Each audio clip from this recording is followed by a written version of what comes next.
जय हिंद बच्चों और प्यारे मित्रों। आज हम लोग एक नए टॉपिक के साथ आपके पास आए हैं। आज हम लोग लाइव सामने फ्रंट पे ना आके आज हमने एक नया मेथड यूज़ किया है आपके लिए।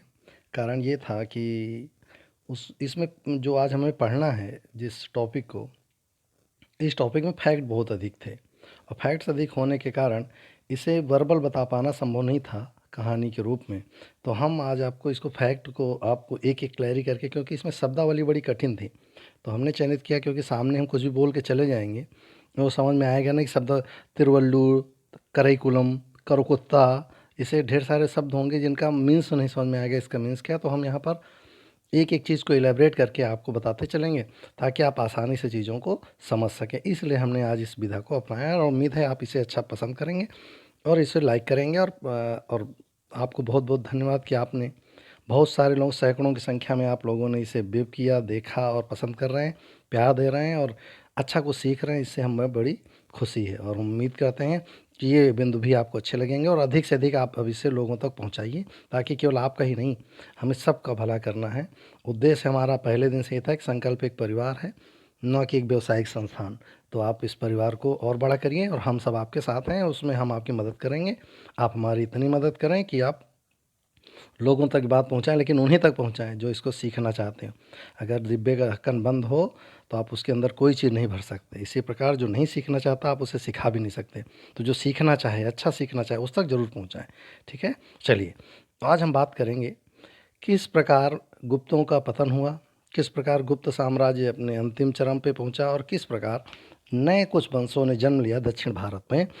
पूरे भारत में, दक्षिण भारत ही क्यों कहें, तो उन सारे वंशों के बारे में हम देखेंगे कुछ क्रम से कि कौन कौन से वंश थे और कब कब उनका प्रादुर्भाव हुआ, कब वो विकसित हुए और कौन कौन से वो उनमें काम थे। तो हमने इससे पहले आपको शक कुषाण पहलो पढ़ाए, हमने आपको पुष्यभूत वंश पढ़ाया, हमने वल्लभी की मैत्रेय पढ़ाया, हमने ढेर सारे वंशों के बारे में आज हम बात करेंगे दक्षिण भारत में। हमने कल तक कहा था पुलकेशिन हर्षवर्धन ने अपनी चाल चल के कहाँ तक रुक गया था, नर्मदा नदी के तट पर। आज बात करेंगे नर्मदा नदी के तट के नीचे कौन कौन काम कर रहा था और वहाँ कौन कौन लोग थे। भाई देखिए, आपको अच्छे से पता था चालुक्य नरेश पुलकेशिन दत्ती, उसने पुलकेशिन ने ढंग से कूटा था किसको, हर्षवर्धन को, सही शब्दों में।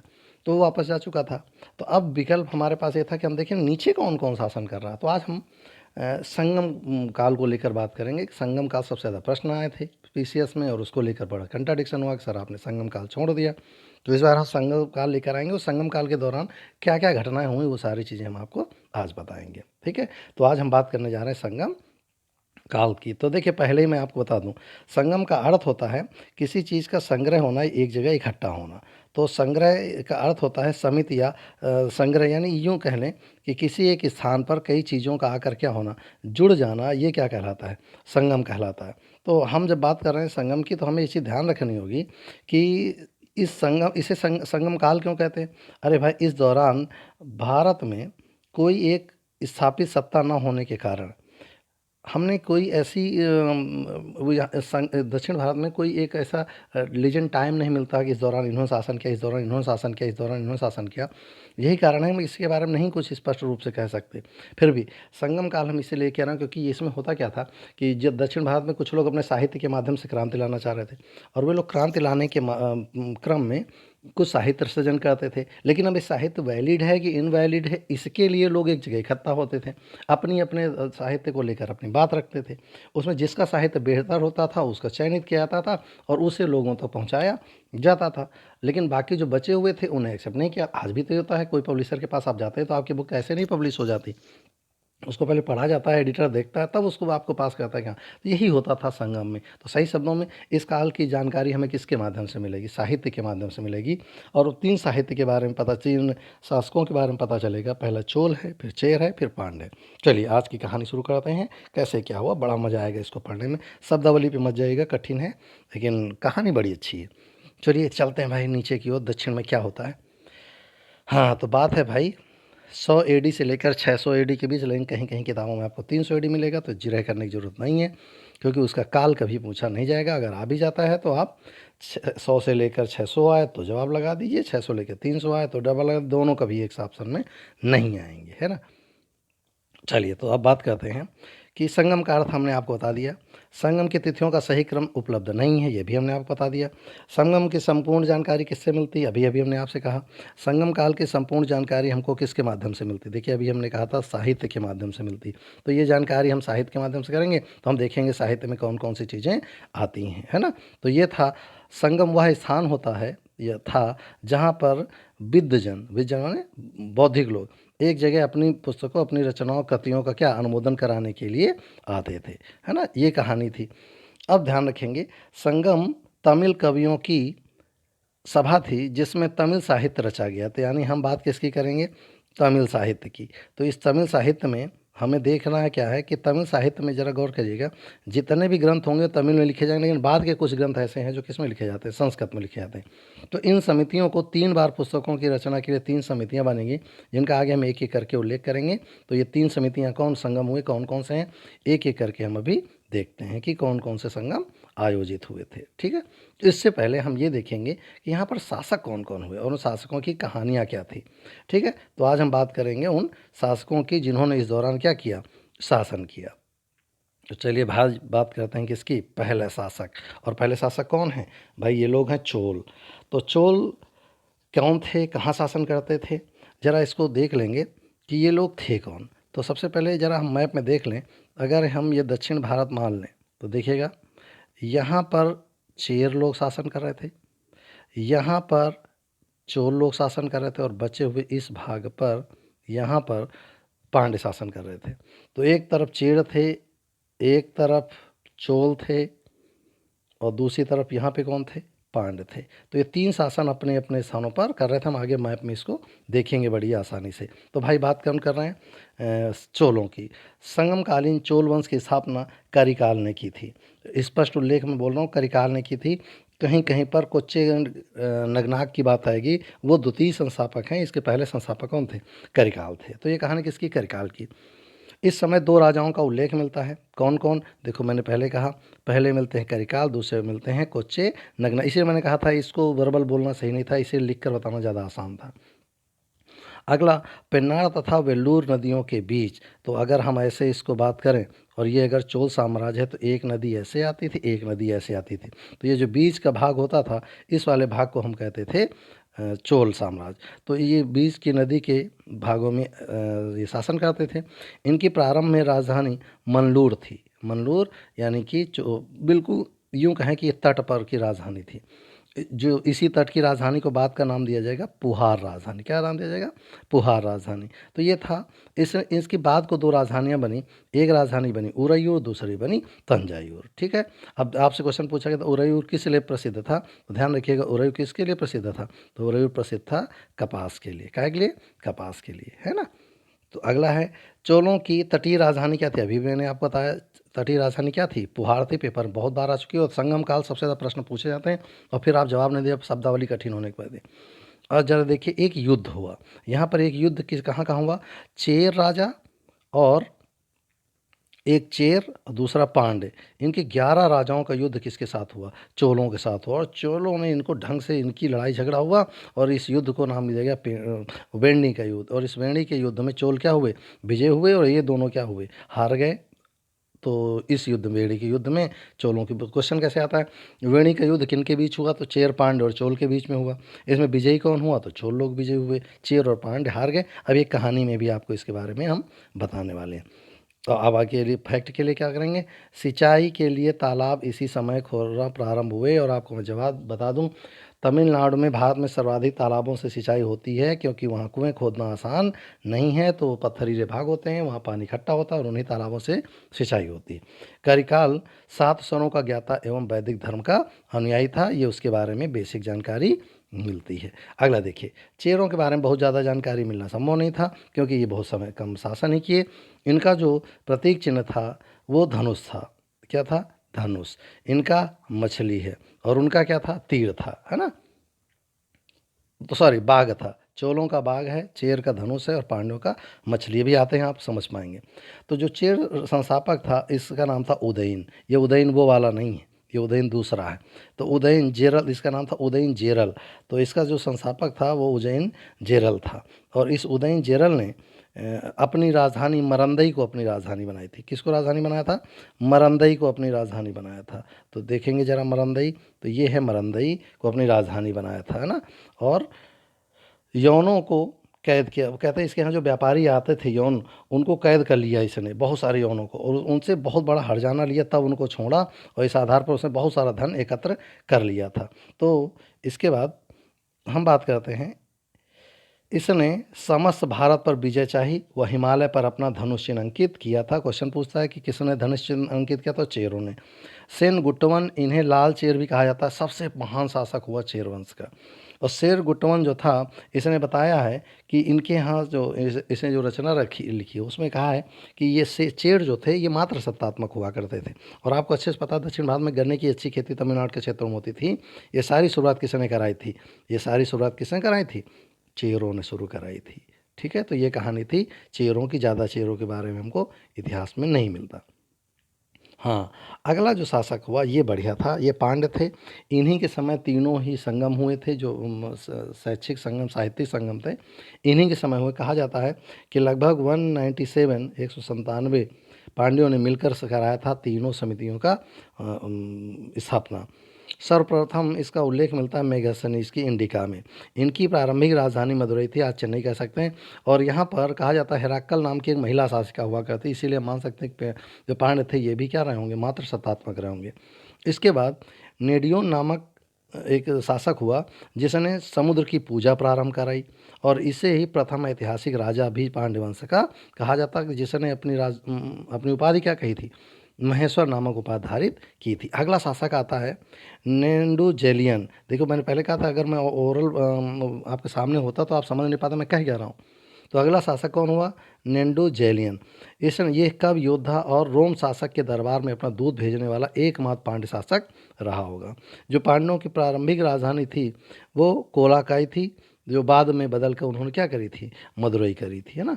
तो ये कहानी किसकी थी? ये कहानी थी चेरों की। अब बात करते हैं पूरा संगम साहित्य की और इनकी कहानियों की। तो सबसे पहले वास्तव में संगम तमिल विद्वानों, आचार्यों, ज्योतिषियों और बुद्धिजीवियों की एक परिषद थी, मैंने आपको पहले ही बताया। तो अब जरा तीनों संगमों के बारे में अध्ययन करते हैं और देखते हैं इनमें क्या हुआ।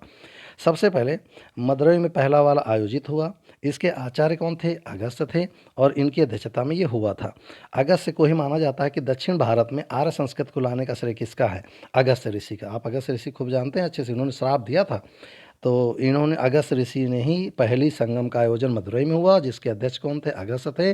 और इन्हें ही दक्षिण भारत में आर्य संस्कृति, सही शब्दों के शैव और वैष्णव मत लाने का श्रेय किसको जाता है? इन्हीं को जाता है। इसके बाद तमिल भाषा में प्रथम ग्रंथ के जनक भी इन्हीं को माना जाता है। ठीक है, माना जाता है प्रथम संगम में देवताओं ऋषियों ने भी भाग लिया था, क्योंकि प्रथम संगम की सभी रचनाएं विनष्ट हो चुकी हैं, वो आज तक उपलब्ध नहीं है। दूसरा संगम हुआ था कवत्तापुरम या कपाटपुरम में, जिसके अध्यक्ष थे अगस्त्य मुनि। ये ध्यान रखिएगा, पहले के भी अगस्त्य, दूसरे के भी अगस्त्य। और यहाँ पर तो दूसरे मिलते हैं तोल्कापियम, ये दूसरे थे। एक थे अगस्त्य ऋषि और दूसरे थे तोल्कापियम, है ना। इसकी भी सभी रचनाएं विनष्ट हो, केवल तमिल व्याकरण तोल्कापियम ही उपलब्ध बचा है, यानी दूसरी संगीत में एक बचा, संगम में तोल्कापियम। अगला है अगस्त्य ऋषि के 12 योग शिष्यों में से एक तोल्कापियर द्वारा लिखा गया ग्रंथ सूत्र, जो जिसे कहेंगे हम तोल्कापियम, ये उन्हीं के द्वारा लिखा गया ग्रंथ है, जो सूत्र शैली में रचना। क्वेश्चन पूछेगा कि सूत्र शैली किस ग्रंथ के लिए अपनाई गई थी? तोल्कापियम के लिए। इसी मैंने कहा था कि वर्बल पढ़ाना संभव नहीं था, इसीलिए ये पर आज हमने ये मेथड अपनाया था, और मुझे उम्मीद है आप इससे लाभान्वित होंगे। अगला तीसरा संगम मदुरई में आयोजित हुआ था। यानी देखिए पहला अगस्त्य ऋषि के उसमें हुआ, कहाँ पर हुआ? पहला हुआ मदुरई में, दूसरा हुआ कपाटपुरम में, तीसरा फिर कहाँ हुआ? मदुरई में। इसकी अध्यक्षता किससे? नकीरर ने। यहाँ पे लिखने में गड़बड़ हुआ है, इसके जो करवाने वाले थे वो नकीरर थे, है ना। इस पे लिखने में गड़बड़ है। नकीरर ने इसकी अध्यक्षता की। इसके तीसरे संगम में, ध्यान से सुन लीजिएगा, तीसरे संगम में 8 ग्रंथ को संकलित किया गया था, जो आज भी उपलब्ध पाए जाते हैं। तो ये बात थी संगम साहित्य की। ठीक है, अगला चलते हैं। अगला है, अब पहले इसको बात को देखेंगे, पहले एक कहानी देखते हैं। कहानी क्या है जरा देखिएगा। सबसे पहला महाकाव्य कौन सा है? ये है सिलप्पादिकारम ग्रंथ जिसकी रचना इलंगो आडिगल ने की थी। ये कौन अभी बता रहे हैं हम। यह तमिल साहित्य का प्रथम महाकाव्य है। मैं रिपीट कर रहा हूँ, यह तमिल साहित्य का प्रथम महाकाव्य है। प्रथम महाकाव्य इन द सेंस कि इसको ही पहली बार माना गया। एक कहानी किसकी है जरा देखिएगा, ये नुपुर की कहानी। क्या कहानी है मैं आपको दिखा रहा हूँ। कोवलन और कण्वी की कहानी है। जरा मैं दिखाता हूँ इस कहानी को, इसका मतलब क्या था जरा देखिएगा।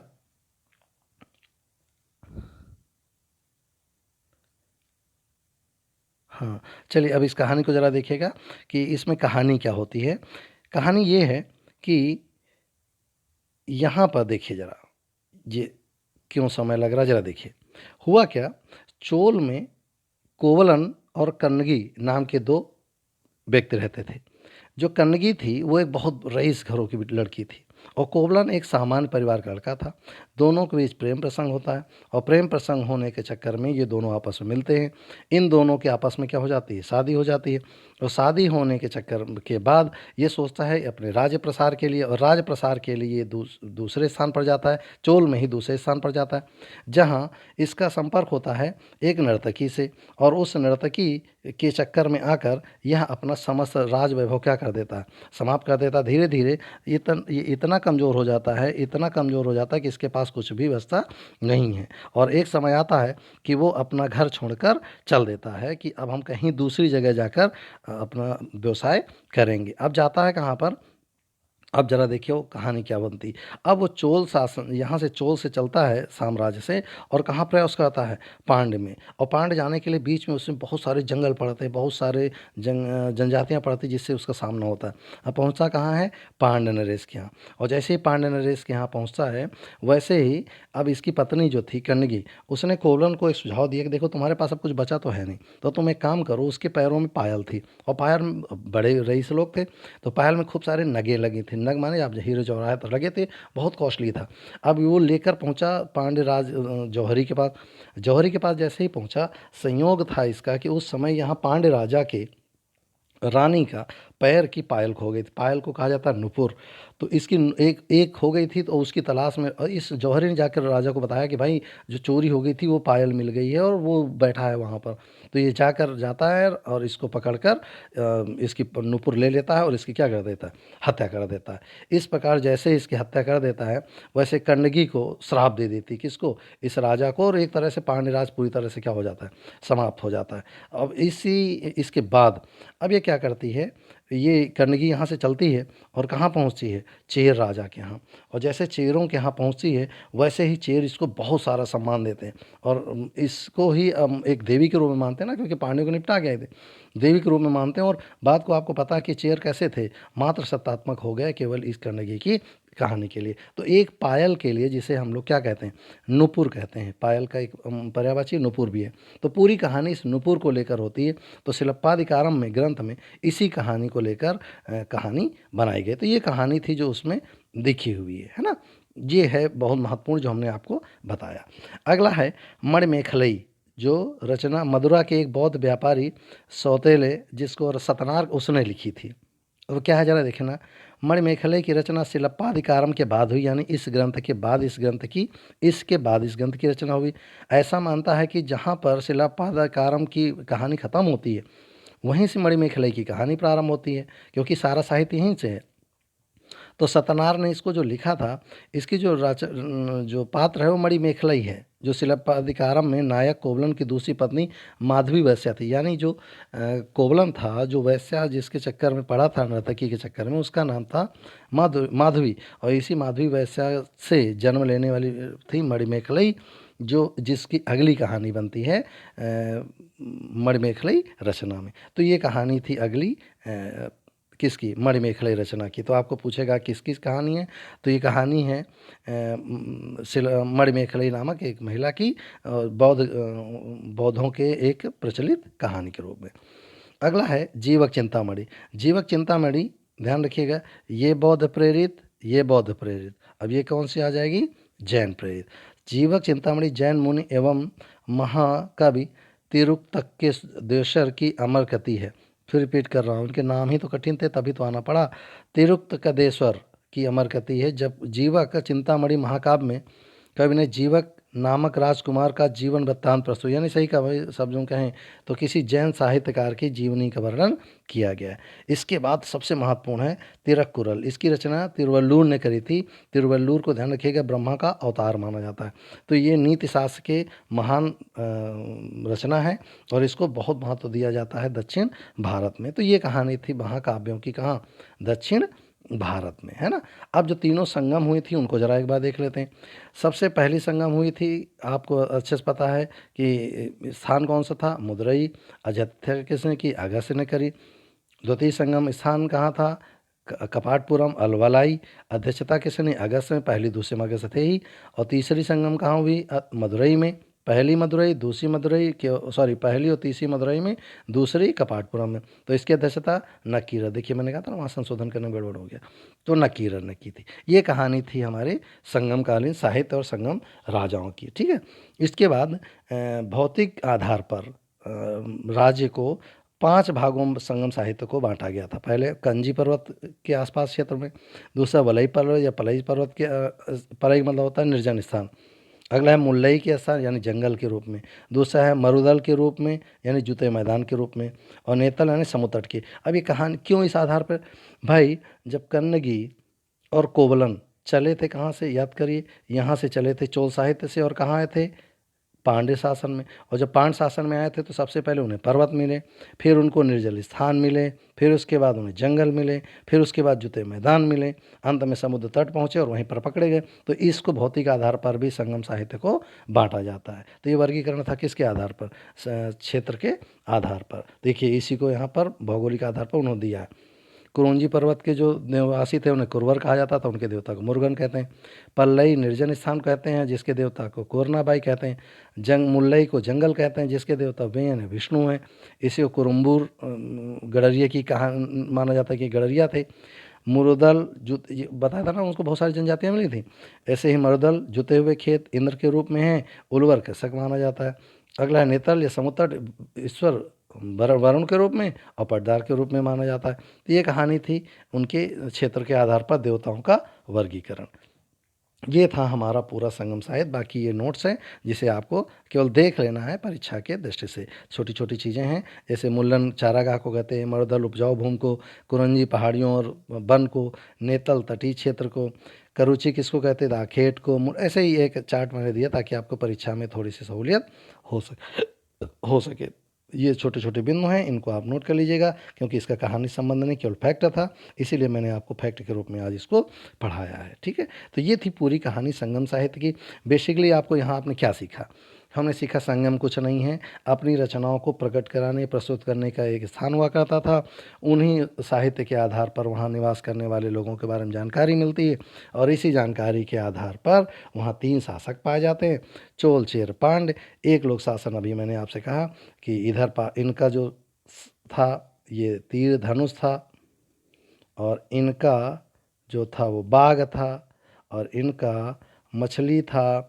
सिविल में पूछा गया था कार्प, फिर से रिपीट कर रहा हूँ, सिविल में पूछा गया था कार्प किन लोगों का प्रतिनिधित्व है। कार्प भी किसका, एक मछली का ही रूप है। तो पेपर में मुंह बना के बैठ जाने से बेहतर है आप जान लें कार्प मीन्स क्या होता है, मछली की एक प्रजाति है जिसे वो अपना राष्ट्रीय चिन्ह घोषित करते। ये थी कहानी पूरी चोल चेर पांड्य की। तो अब नेक्स्ट टॉपिक में बढ़िया किसी उससे बिंदु पे मिलेंगे जिस पर हम बात करेंगे दक्षिण में और को 2-3 राज हैं, जैसे बेंगी के चालुक्य, वातापी के चालुक्य, और पल्लव वंश, पहलव नहीं पल्लव वंश, ये 2-3 वंश बचे। और इसके बाद यहाँ से खत्म, राजपूत साहित्य और पढ़ेंगे और उसके बाद सीधा पहुँचेंगे हम मध्यकालीन इतिहास में।